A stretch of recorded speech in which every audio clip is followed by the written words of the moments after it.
Meus irmãos, a paz do Senhor Jesus Cristo. Aqui quem vos fala é o pastor André Araújo. Mais uma vez eu quero saudar a todos os irmãos com a paz do Senhor, desejando que todos estejam bem nesse processo de reclusão e isolamento social, que nós estamos vivendo nesse ano de 2020, Sabemos que Deus, ele está no controle de todas as coisas.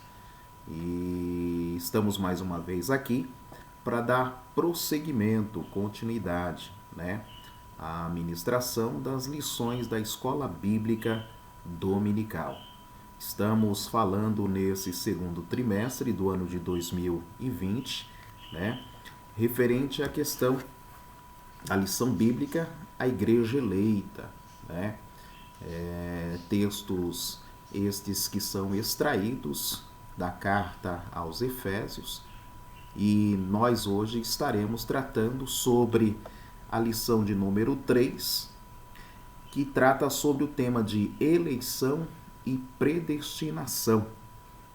A cada um dos irmãos e irmãs que têm nos acompanhado, os irmãos estão percebendo a profundidade da carta escrita aos Efésios. Na última lição, nós tratamos sobre a sublimidade das bênçãos espirituais em Cristo, E nós trouxemos ali que nós podemos falar que as bênçãos espirituais em Cristo, como diz Efésios 1, versículo 3, elas estão disponíveis a todos os servos de Deus e as servas de Deus.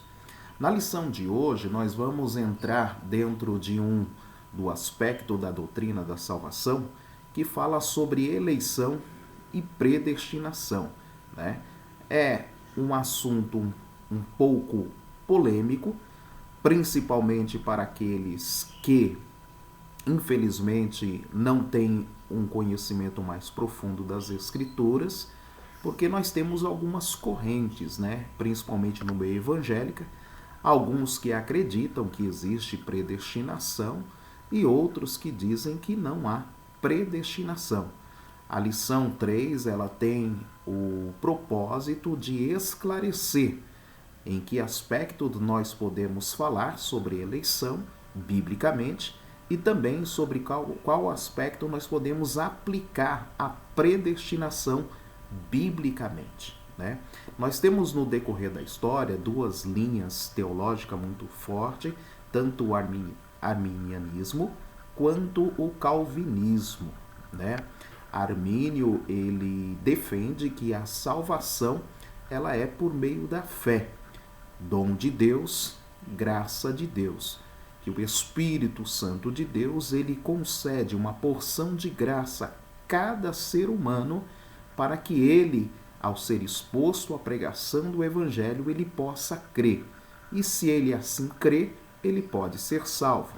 Logo, nós das igrejas Assembleia de Deus, do movimento pentecostal, somos adeptos a correntes diretamente de Armínio. Também essa corrente é defendida pelo próprio apóstolo Paulo, quando ele vai tratar lá no capítulo de número 2, e também vai tratar aqui no capítulo 1, no versículo 4 a seguir, quando nós formos fazer a leitura oficial. E nós também temos uma linha contrária que acredita na predestinação, que é a linha calvinista.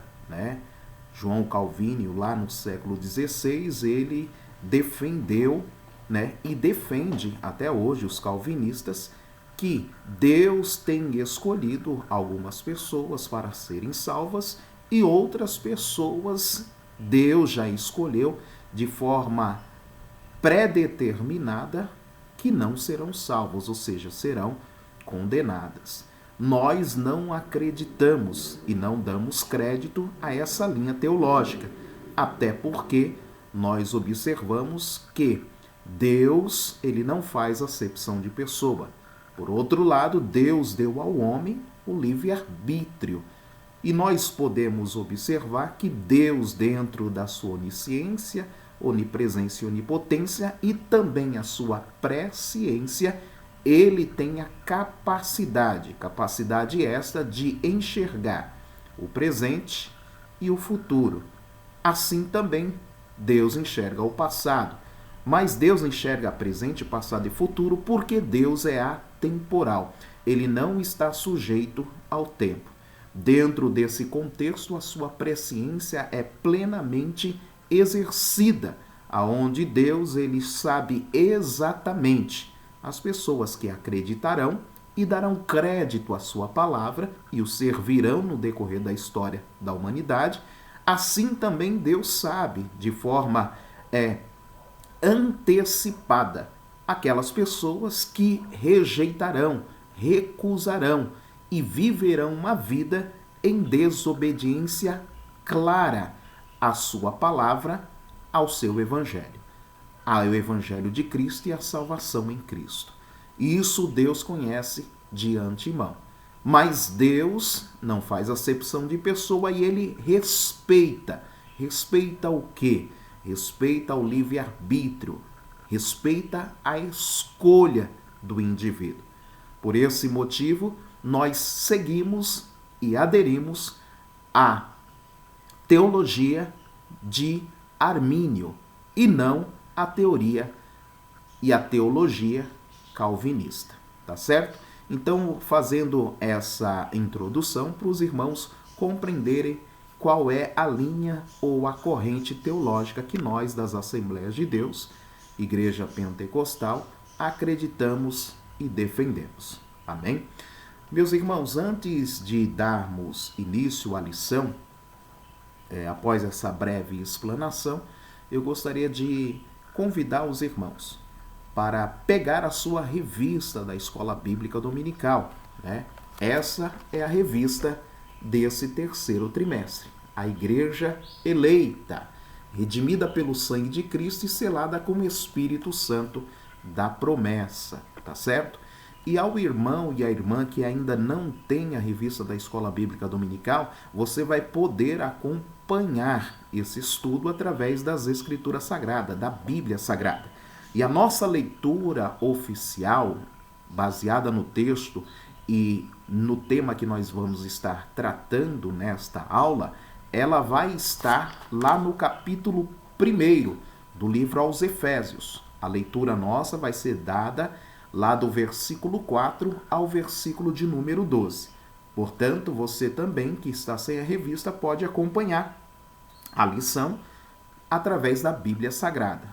Também tome papel e tome caneta para você fazer algumas anotações essas de referências bíblicas que vão basilar, ou seja, fundamentar aquilo que vamos tratar nessa lição.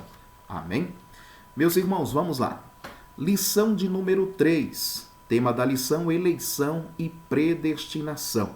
O texto áureo está lá no livro aos Efésios, capítulo 1, versículo 4 a 5, que diz assim: como também nos elegeu nele antes da fundação do mundo. Olha a palavra, eleger, ou seja, eleição, elegeu, verbo, para que fôssemos santos e irrepreensíveis diante dele em amor, e nos predestinou. Olha a palavra aqui, verbo predestinar. Predestinou, aqui no sentido de no passado, ou seja, ele nos predestinou lá no passado, quando foi feita essa predestinação. E aí nós vamos trabalhar esse verbo, ou seja, em que se dá a predestinação biblicamente. Predestinou para sermos filhos de adoção por Jesus Cristo, para si mesmo, segundo o beneplácito da sua vontade. A verdade prática diz assim, segundo a presciência de Deus. Guarde essa palavra, presciência de Deus, tá? Presciência é diferente de onisciência. Onisciência é conhecer no presente. Ele conhece e sabe todas as coisas nesse exato momento. Um exemplo, Deus sabe exatamente o que você está pensando agora. E Deus também sabe o que você vai dizer agora. Salmo 139 diz, ele nos sonda e nos conhece. Isso é onisciência. Presciência, ela está falando de um conhecimento prévio, anterior, ou seja, bem antes de acontecer, ele já sabe o que vai acontecer. Isso também está vinculado à sua eternidade. E Deus é atemporal. Isso se dá e se explica a sua presciência, tá certo?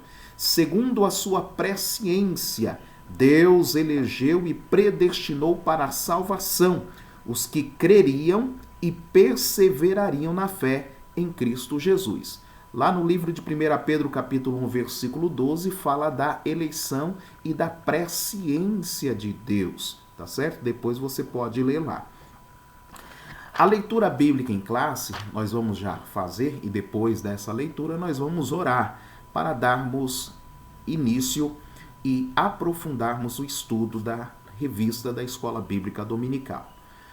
Efésios capítulo 1, versículo 4 ao 12, diz assim: como também nos elegeu nele antes da fundação do mundo, para sermos santos e irrepreensíveis diante dele em amor, e nos predestinou para filhos de adoção por Jesus Cristo, para si mesmo, segundo o beneplácito da sua vontade, para louvor e glória da sua graça, pela qual nos fez agradáveis a si mesmo no amado, em quem temos a redenção pelo seu sangue, a remissão das ofensas segundo as riquezas da sua graça, que ele tornou abundante para conosco em toda sabedoria e prudência, descobrindo-nos o mistério da sua vontade, segundo o seu beneplácito que propusera em si mesmo, de tornar a congregar em Cristo todas as coisas na dispensação da plenitude dos tempos,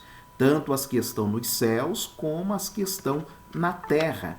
Nele digo, em quem também fomos feitos herança, havendo sido predestinados conforme o propósito daquele que faz todas as coisas segundo o conselho da sua vontade, com o fim de sermos para louvor da sua glória, nós, os que primeiro esperamos em Cristo. Amém?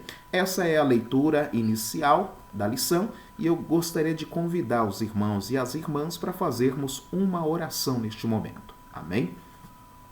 Senhor Deus e Pai, glorificamos o Teu nome neste momento e te agradecemos. Agradecemos ao Senhor pela Tua graça, Tua misericórdia, Teu imenso amor, Tua bondade, pelo Teu Espírito Santo, que tens enviado, ó Deus, para nos conduzir e guiar na Tua verdade. Queremos falar a Tua palavra, instruir e ensinar os Teus filhos conforme a verdade, para que eles cresçam em graça, sabedoria e entendimento, possam ter os seus, ó Deus, entendimento, o seu coração iluminado por Ti, a sua mente iluminada pelo Senhor, para poderem, ó Deus, chegarem ao pleno conhecimento da verdade em Cristo Jesus, a estatura perfeita de varão.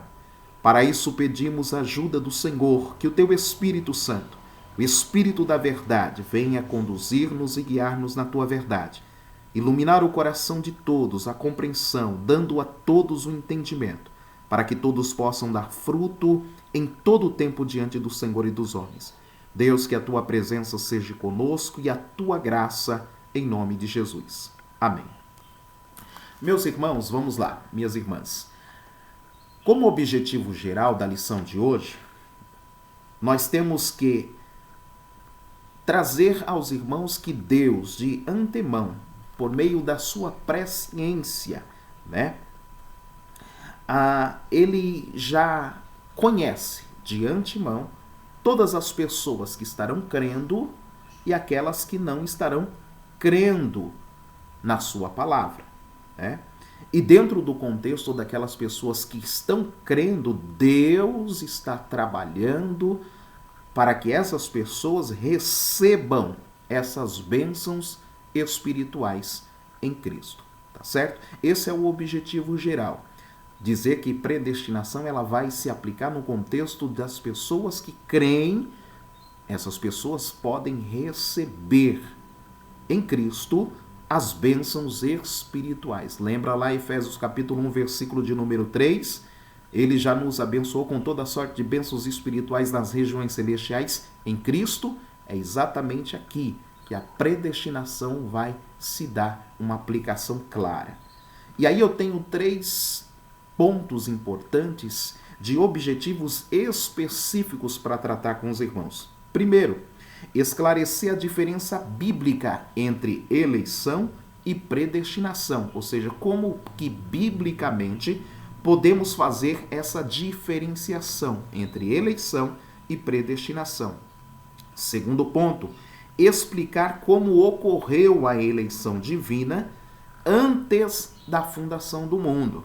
E aí, perceba que nós estamos falando de eleição não no curso da história dos homens, da humanidade, ou depois que o homem pecou. Não, nós estamos falando que a eleição ela se dá antes mesmo da fundação do mundo. E aí nós vamos explicar como que se dá isso.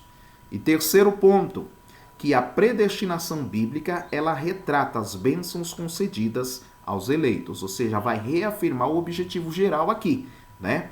Que é constatar que essa predestinação ela se dá na especificação das bênçãos que Deus está concedendo aos eleitos. Então percebam que bênçãos espirituais não é para aqueles que estão fora da salvação, ou seja, distantes de Cristo. Não.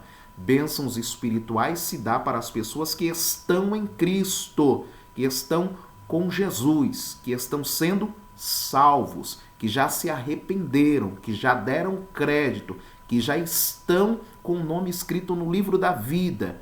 Por quê? Porque receberam o penhor da herança, ou seja, uma das bênçãos espirituais, como foi tratado na última lição, certo?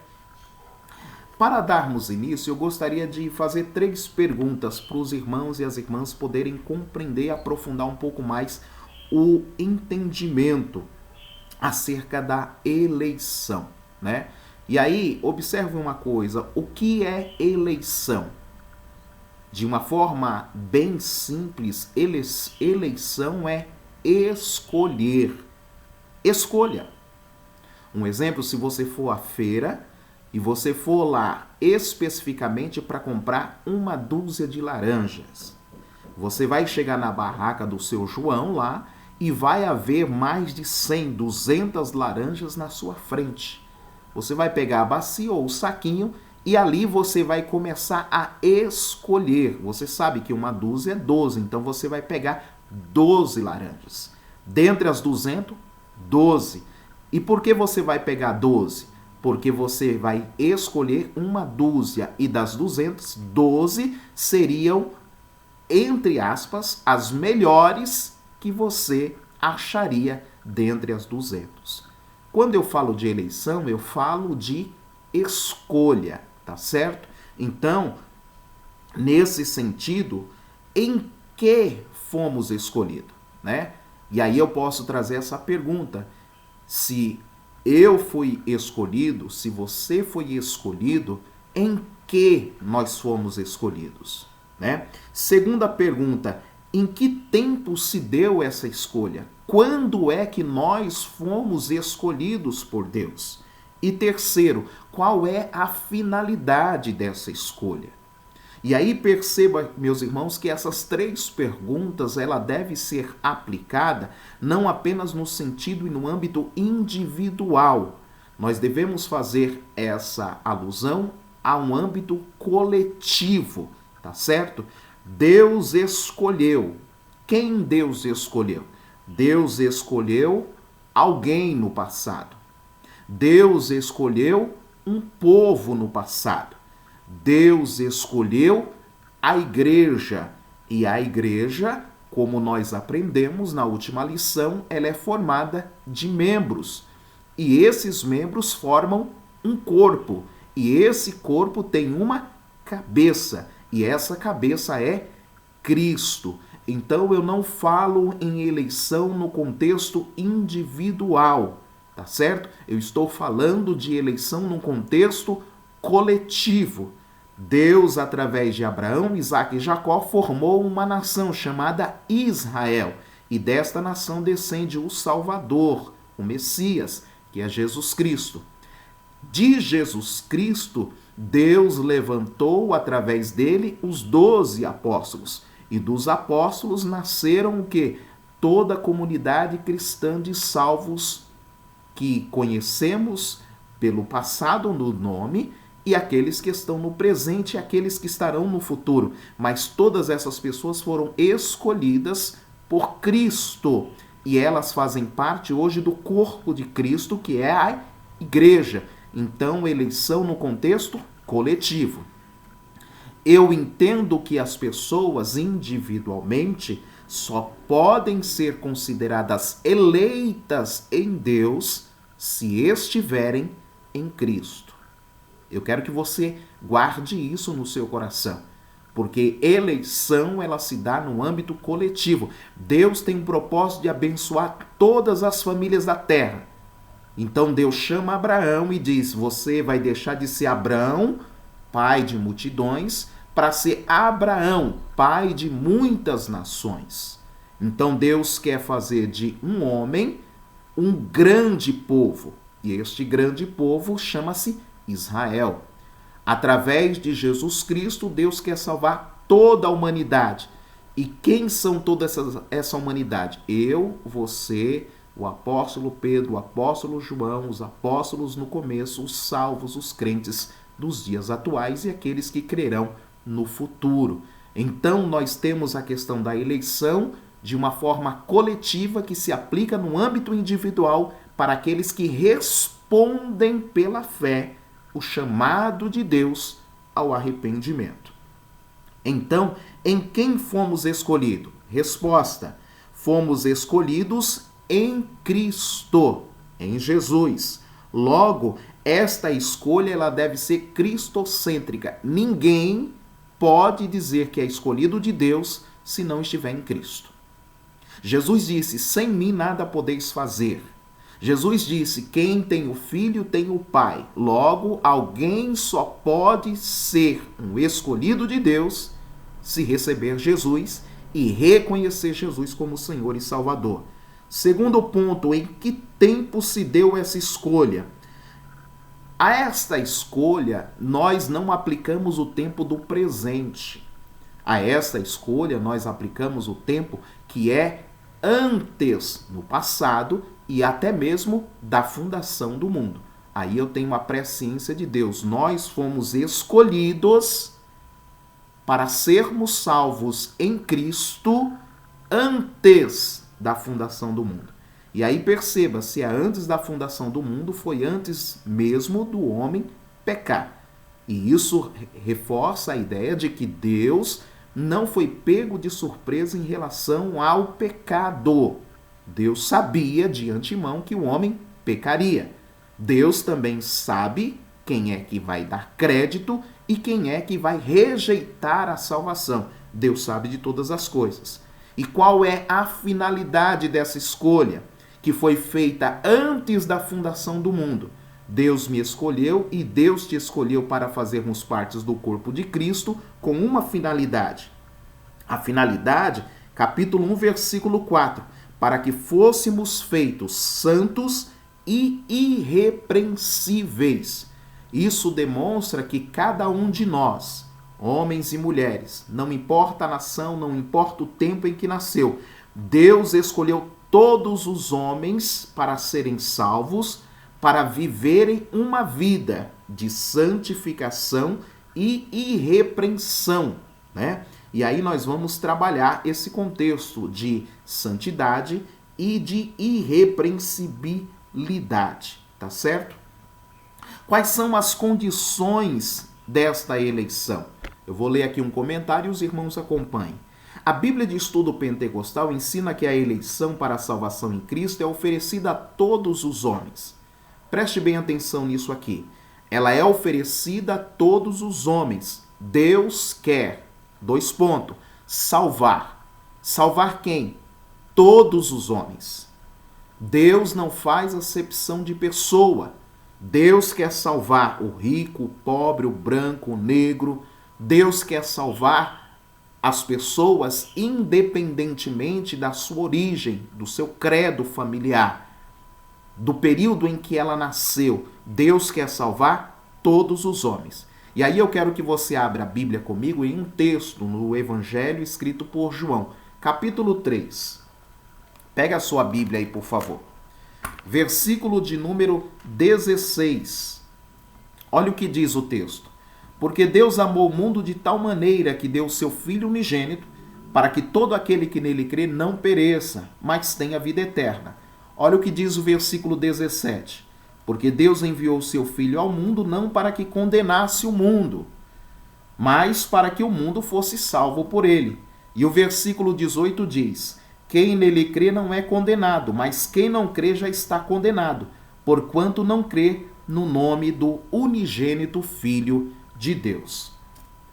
Com base nesse texto, meus irmãos, nós podemos dizer claramente que Deus não tem, dentro do contexto da sua presciência, determinado quem vai ser salvo e quem não vai ser salvo.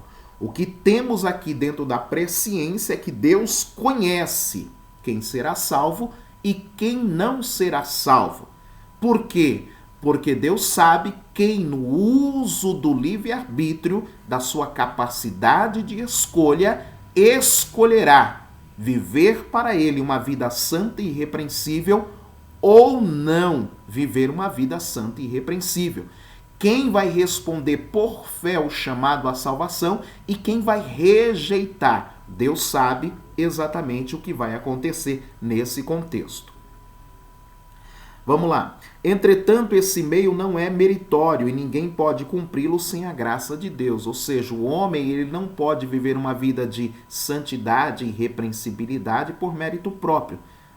Deus age no tempo e no curso da história para prover ao homem as condições para que ele possa viver essa vida de santificação e irrepreensibilidade. Lembra que hoje nós temos o penhor da herança, o Espírito Santo conosco. E o Espírito Santo em nós nos ajuda na nossa fraqueza a orar e viver essa vida de santificação, mortificando o velho homem e as obras da carne para vivermos para Deus. Desse modo fomos eleitos. De que forma? Por iniciativa divina, por causa da graciosa obra de Cristo e não pelas nossas obras, tá certo? Essa nossa eleição, ela se dá na prática por uma eleição divina. Deus agiu no decorrer da história para que o homem pudesse ser alcançado por ele. Esse homem, ao verificar o que Deus fez, e João 3,16 diz, ele amou o mundo de tal maneira que deu o seu único filho unigênito. O que Deus fez? Entregou o seu filho unigênito para morrer por nós. Observando o que Deus fez, nós aceitamos Jesus como Senhor e Salvador da nossa vida, ou seja, e essa graça, esse favor imerecido de Deus nos alcança. Logo, essa vida de santificação e irrepreensibilidade se dá por graça e favor de Deus, tanto pelo oferecimento da graça e salvação em Cristo, quanto pela presença do Espírito Santo hoje conosco, que nos concede força e vitalidade para viver essa vida de santificação e irrepreensibilidade. A palavra santo, ela vem do grego que significa ágios. Em outras palavras, santo significa separado do pecado, tá certo? Em Cristo nós morremos. Em Cristo nós sepultamos a nossa velha criatura, ou seja, o homem do pecado é sepultado para se viver uma nova vida, ok? O adjetivo da palavra santo no grego também é amomos, e a palavra amomos, ela também trata da questão da irrepreensibilidade, tá certo? Ou seja, que representa algo sem defeito, inculpável. Meus irmãos, o vocábulo grego ágios, de santo, que significa separado do pecado, e o adjetivo grego amomos, que significa irrepreensível, sem defeito, é o objetivo de Deus para a vida de cada um de nós. Deus quer que nós sejamos separados do pecado e Deus quer que a gente viva uma vida sem defeito, inculpável, tá certo? Leia lá Romanos capítulo 8, versículo 1, diz que não há condenação alguma, ou seja, não há culpa mais nesse contexto. para aqueles que não andam segundo a vontade da carne, mas segundo a vontade do Espírito, tá certo? Então, essa eleição da parte de Deus para nós é para que nós vivamos essa vida de santificação e honra. Agora, preste bem atenção, nós somos membros do corpo de Cristo. Cristo é o cabeça, nós fazemos parte do seu corpo. A cabeça é santa, a cabeça é irrepreensível. Logo, o corpo também deve corresponder a essa orientação, a essas decisões e a essas escolhas da cabeça. O que nós devemos fazer ou deixar de fazer? Devemos fazer o que Cristo faria e devemos deixar de fazer o que Cristo não faria. Logo, se assim procedermos, estaremos vivendo uma vida de santificação e honra com irrepreensibilidade na presença de Deus. Qual é a nova vida dos eleitos? O tema no subitem 4 do tópico 1 diz: o tema é apresentado com exortação contra a velha conduta, tais como, ou seja, um crente, um salvo, que faz parte do corpo de Cristo, ele não pode continuar com uma vida na prática. 1. Da mentira. 2. Com furto. 3. Utilizando-se de palavras torpes. 4. Uma vida de amargura. 5. Uma vida de ira. Essas advertências contam também em relação à questão do corpo, tá certo? E aí eu posso falar de fornicação, impureza, avareza, embriaguez. Ou seja, um salvo em Cristo, ele não pode continuar na prática desses velhos atos inerentes à velha criatura. Ele tem que mortificar e sepultar a velha criatura para ressuscitar com Cristo. Por quê? A finalidade de Cristo é apresentar esse corpo, que é também a igreja gloriosa, diante do Pai, diante de Deus, uma igreja sem mancha, sem mácula, nem ruga, mas uma igreja santa e irrepreensível. Efésios capítulo 5, versículo 27. Não obstante, somente o Espírito Santo ele pode capacitar o crente a ter esse novo estilo de vida. Lembra que lá no livro Evangelho de João 16, versículo 15 diz: não foste vós que me escolheste, mas eu vos escolhi a vós para que vades e deis fruto.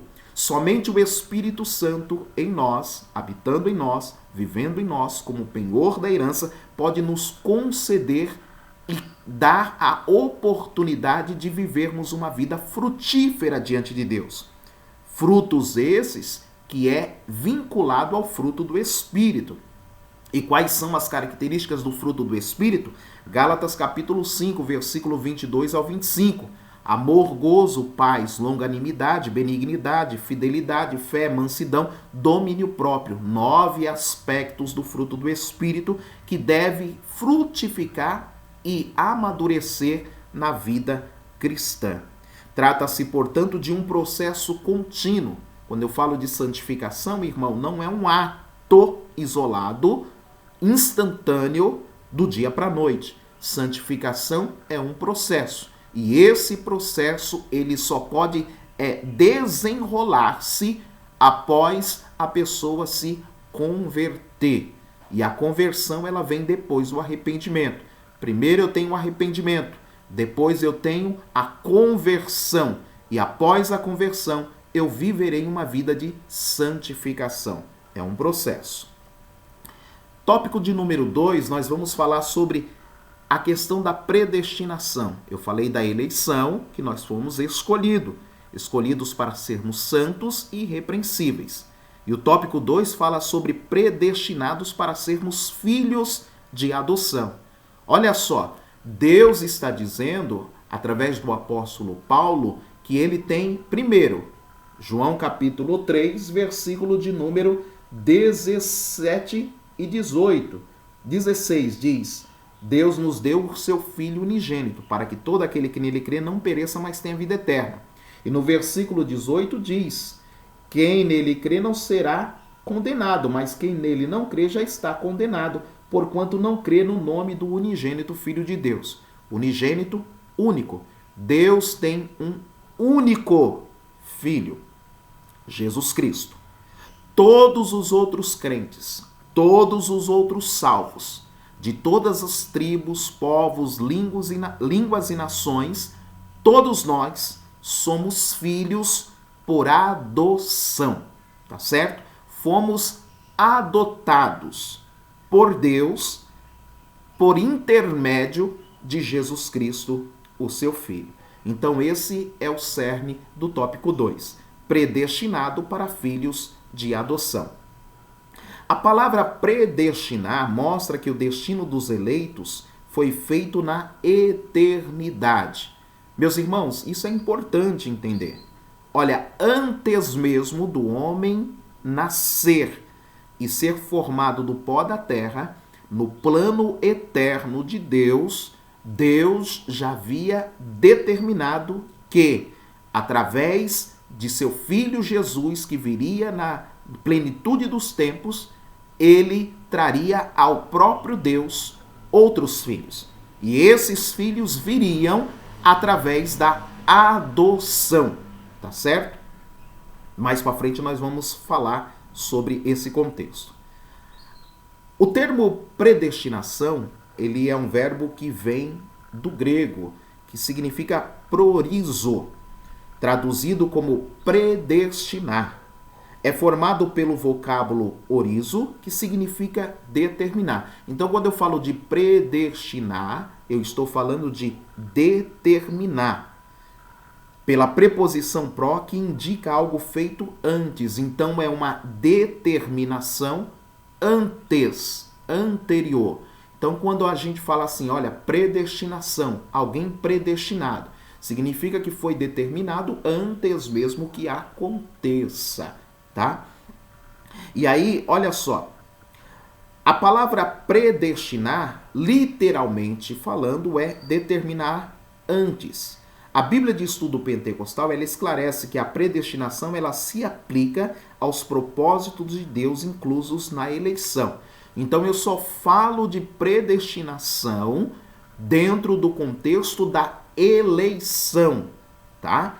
E aí eu estou limitando a aplicação da questão da predestinação à eleição, porque eu não vou falar de predestinação para condenação. Eu vou falar de predestinação dentro do contexto de eleição, a fim de que as pessoas eleitas, que respondem pela fé à chamada salvação, recebam as bênçãos divinas, oriundas da resposta por fé à graça de Deus, nesse contexto. A eleição é a escolha feita por Deus. Então, eleição é a escolha feita por Deus em Cristo de um povo para si. E a predestinação abrange o que acontecerá ao povo escolhido por Deus. Então, preste bem atenção. Deus elegeu um povo, Israel.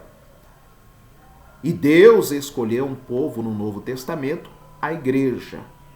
A este povo Israel e a esta igreja, e aí, dentro daqueles que respondem por fé e serão salvos, eu posso aplicar a predestinação, dizendo assim, eu sei o que vai acontecer.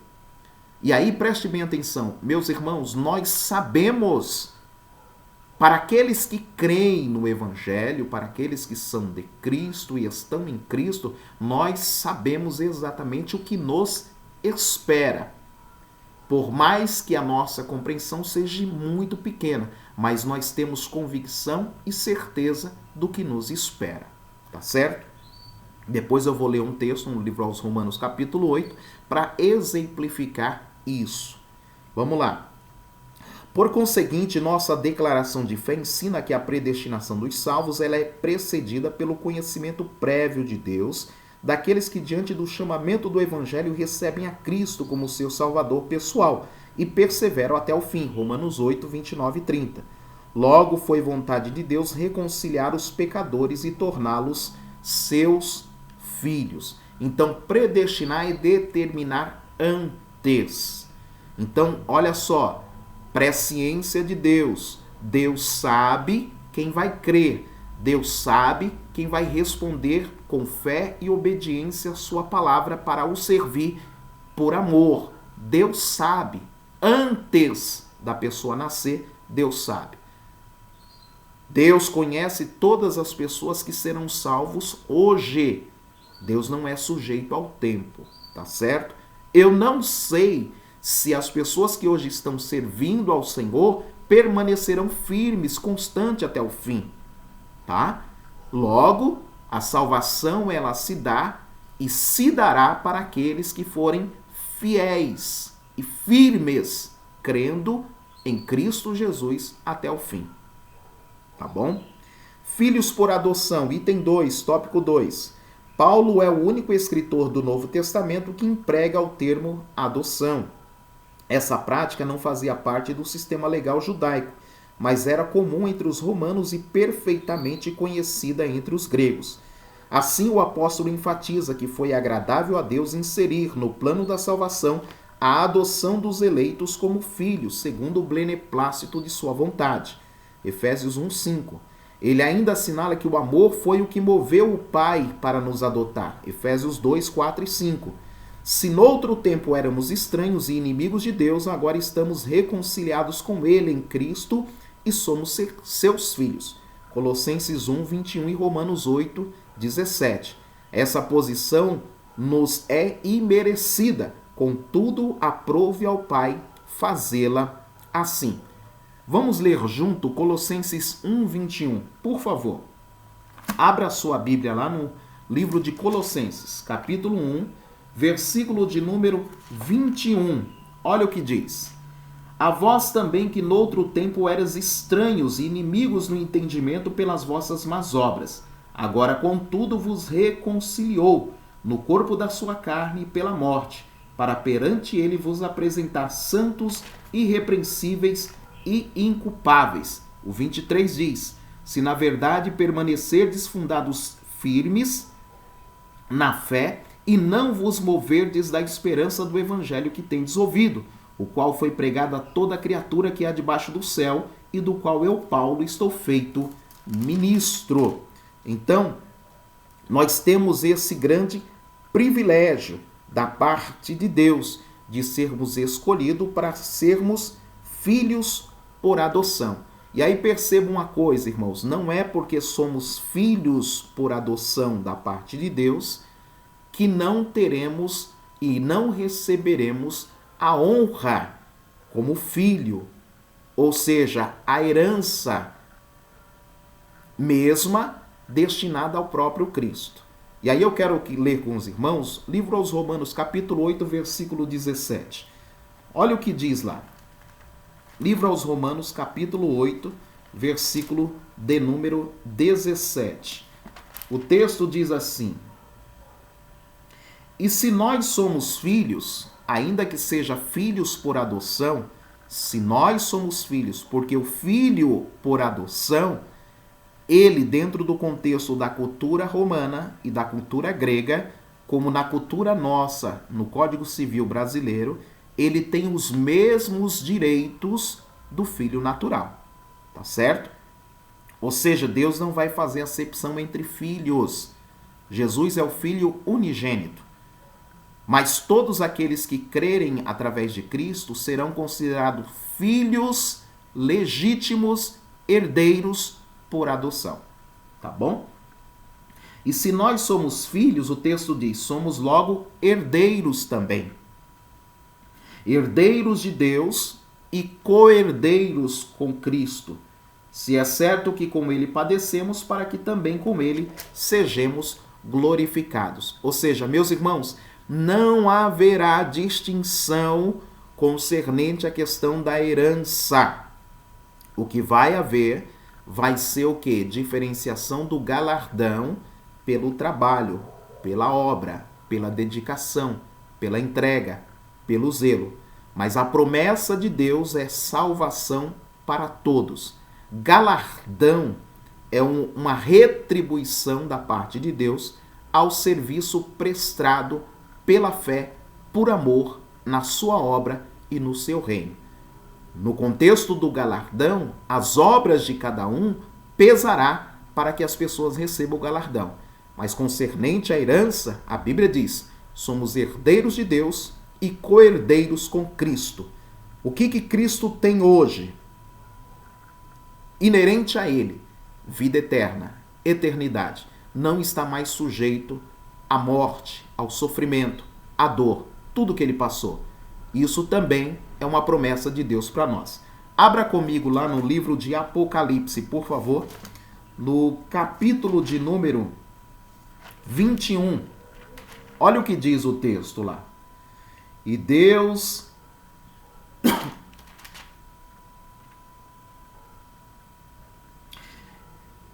limpará, versículo 4, e Deus limpará de seus olhos toda lágrima, e não haverá mais morte, nem pranto, nem clamor, nem dor, porque já as primeiras coisas são passadas. E no versículo 7, capítulo 21, diz: quem vencer dará todas as coisas, eu serei o seu Deus, e ele será o meu filho.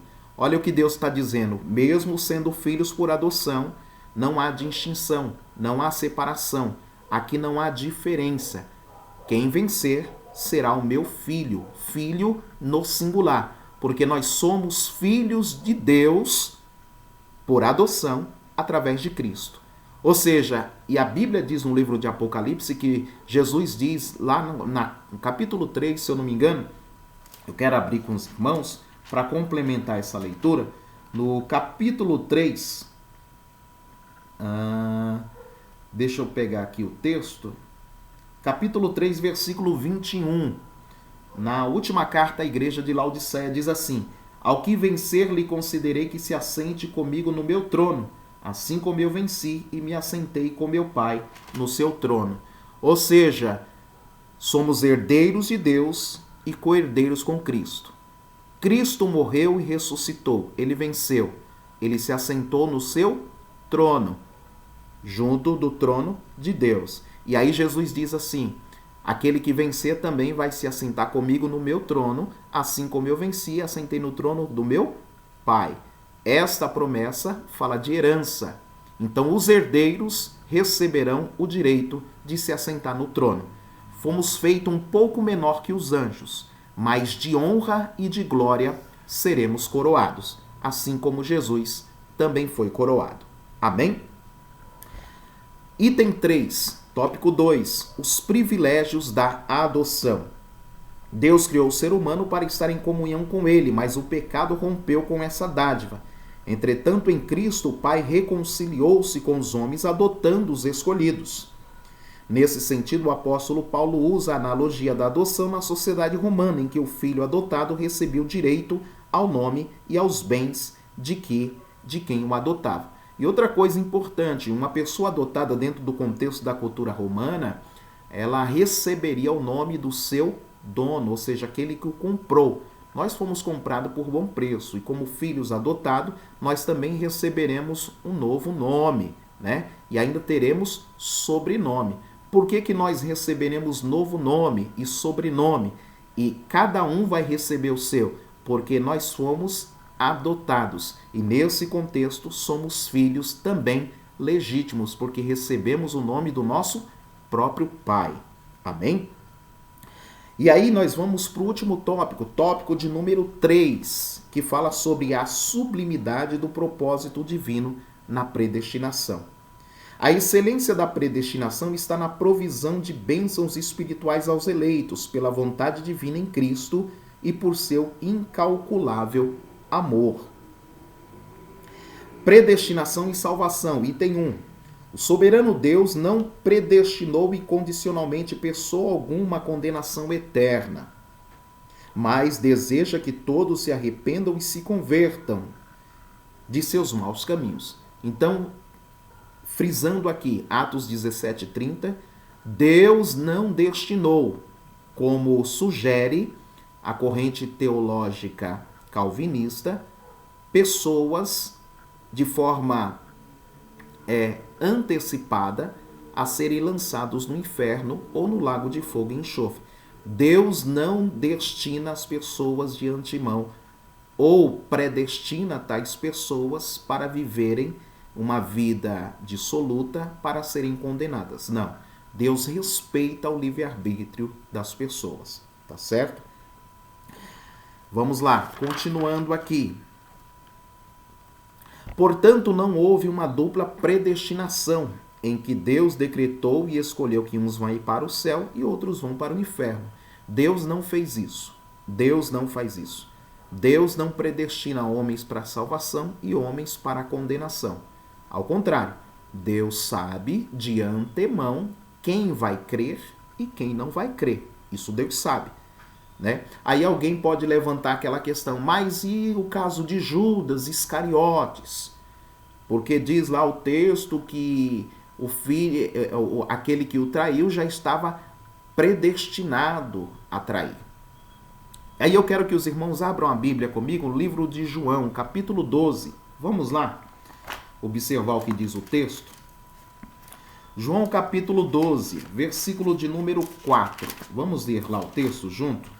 Sobre esse assunto, diz assim: então um dos seus discípulos, Judas Iscariotes, filho de Simão, o que havia de traí-lo, disse. Olha só, o texto diz, e aí perceba que os evangelhos foram escritos após acontecerem os fatos.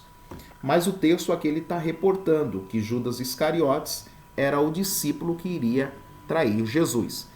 Vamos ver Mateus 26, versículo 20, o que diz? Evangelho de Mateus, capítulo 26, versículo de número 20,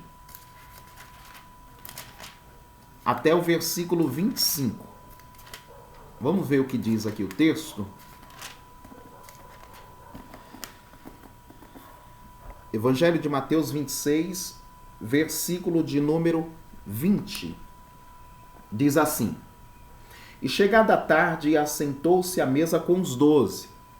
E enquanto eles comiam, disse: em verdade vos digo que um de vós há de me trair. Jesus falando. E eles, entristecendo-se, começavam um por um a dizer: porventura sou eu, Senhor, porventura sou eu, Senhor.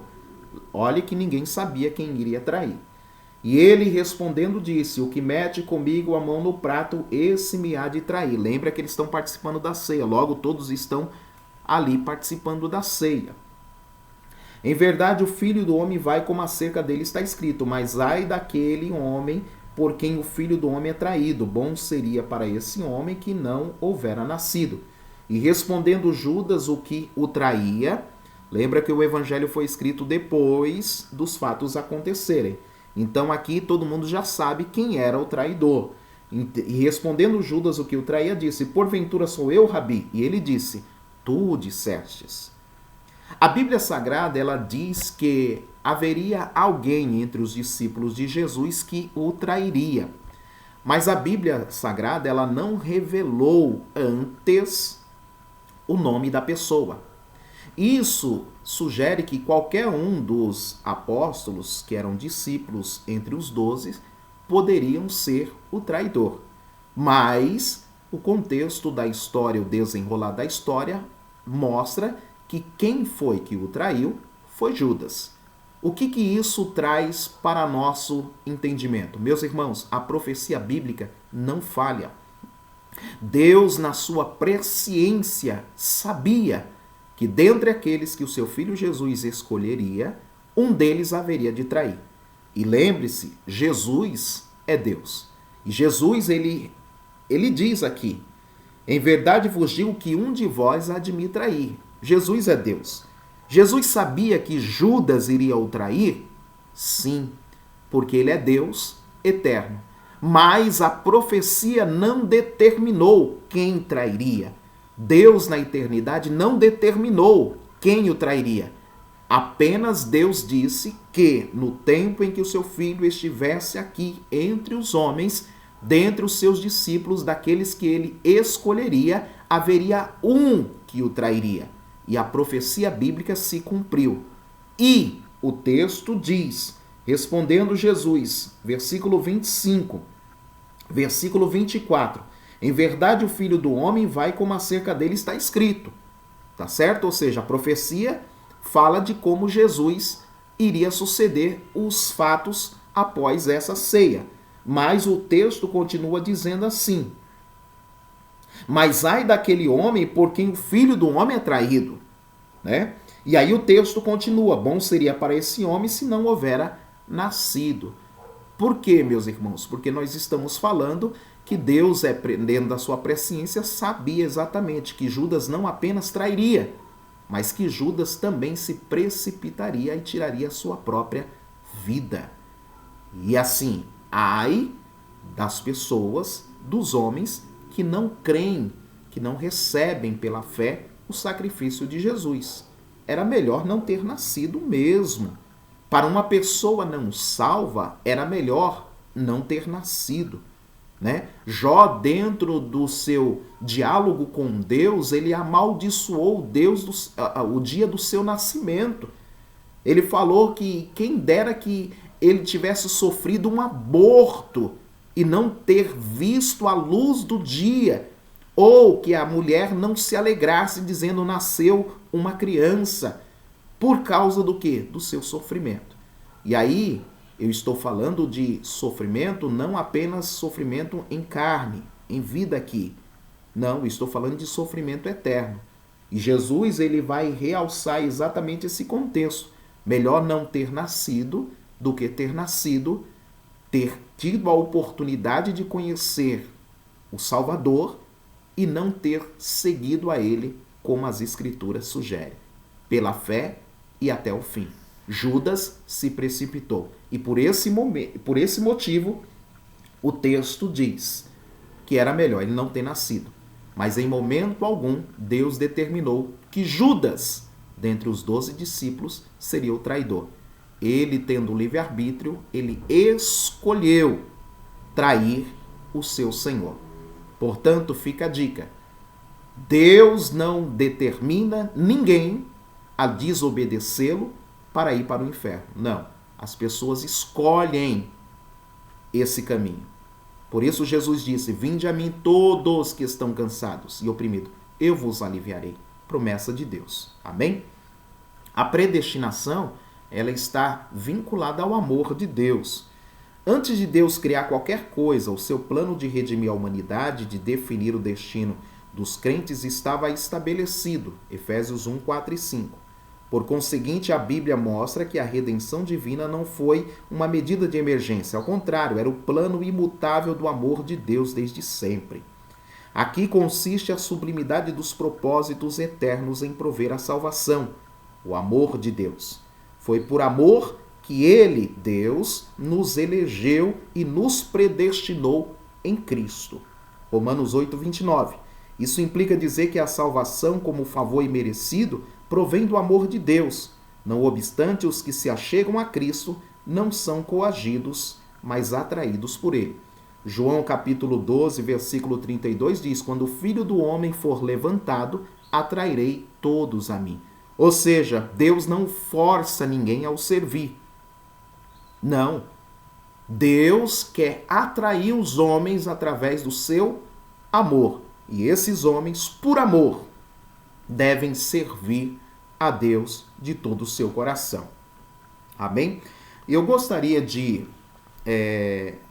contar uma ilustração aos irmãos, às irmãs agora, referente a esse contexto da eleição e predestinação. E aí eu quero que você faça uma viagem comigo na imaginação, tá certo? É uma analogia, tá bom? Imagine que eleição e predestinação seja um grande navio. E esse navio, ele está viajando para o céu. Deus escolheu esse navio. E esse navio é a igreja, para ser a sua própria nau. Deus escolheu o navio e a igreja. E esse navio está indo para o céu. Imagine agora que dentro desse navio tem um capitão. E esse capitão é Cristo. Ele é o piloto do navio. Todos os que desejam estar nesse navio são eleitos. Tá certo? E podem fazê-lo mediante a fé em Cristo. Enquanto permanecerem dentro do navio, acompanhando o seu capitão, eles continuarão sendo eleitos. Caso alguém abandone o navio e deixe o seu capitão, ele vai deixar de ser um eleito. A predestinação concerne ao destino do navio, ou seja, onde o navio vai chegar? No céu. Isso é a predestinação. A predestinação concerne ao destino do navio e ao que Deus preparou para quem nele permanecer. Ou seja, o que é que Deus preparou para aqueles que permanecem no navio, a igreja, cujo capitão e piloto é Cristo. Deus convida todos os homens a entrar a bordo do navio, eleito mediante Cristo. Se alguém entrou no navio, enquanto ele não chegar no céu, pode sair. Por outro lado, enquanto o navio estiver aqui, a igreja, qualquer pessoa pode entrar. Mas para entrar dentro desse navio, precisa entrar pela porta. E a porta é Cristo. Se alguém entrar por mim, salvar-se-á. Entrará e sairá e achará pastagem. Entrará aqui e sairá no céu. E lá achará pastagem, ou seja, herança, as bênçãos eternas preparadas para os salvos. E aí eu gostaria de ler um texto para a gente concluir, Romanos 8, 28 ao 30. Abra comigo.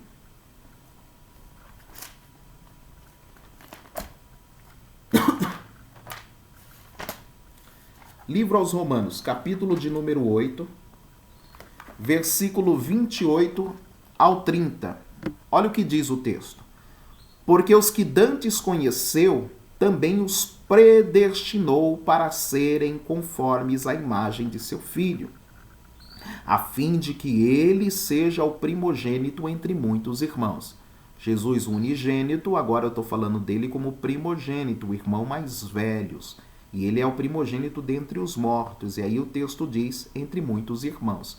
Ou seja, eu e você, enquanto estiver dentro desse navio, somos eleitos e somos irmãos de Jesus. Jesus é o nosso irmão mais velho. E aí o texto diz, e aos que predestinou, ou seja, aqueles que estão dentro do navio indo para o céu, aos que predestinou e eleito, a esses também chamou. Eleição é escolha, e nós fomos chamados e escolhidos, eleitos em Cristo. E aos que chamou, a esses também justificou. O sangue de Jesus, o seu sacrifício, nos justifica. E aos que justificou, a esses também glorificou. Quando esse navio atracar no céu, ao descer deste navio, nós estamos dizendo que nós estamos e fomos glorificados. O nosso corpo corruptível foi revestido de imortalidade. Amém? Glória a Deus por esta mensagem, glória a Deus por esta lição, e eu quero orar com os irmãos e irmãs, rogando a Deus que você entenda e compreenda o que é eleição e o que é predestinação, e que você entenda que enquanto estiver dentro desse navio, a igreja, como eleito de Deus, o destino desse navio vai ser seguro e chegará até o céu, a presença de Deus. Amém? Oremos ao Senhor. Senhor Deus, te glorificamos e te agradecemos mais uma vez por estarmos na tua presença, aprendendo a tua palavra. Senhor, faz resplandecer a glória do teu rosto sobre cada irmão e irmã. Dê a todos a luz do entendimento e a graça da compreensão do Evangelho, para que cresçam em graça, sabedoria e conhecimento, em estatura, em nome de Jesus, para que experimentam todas as bênçãos espirituais em Cristo, conforme a tua palavra. Deus continue nos abençoando, guardando a todos e livrando a todos do mal. Que a tua presença permaneça conosco hoje e sempre, em nome de Jesus. Que Deus em Cristo vos abençoe hoje e sempre e que possamos nos ver na próxima lição, lição de número 4. Deus abençoe e a paz do Senhor Jesus Cristo. Amém.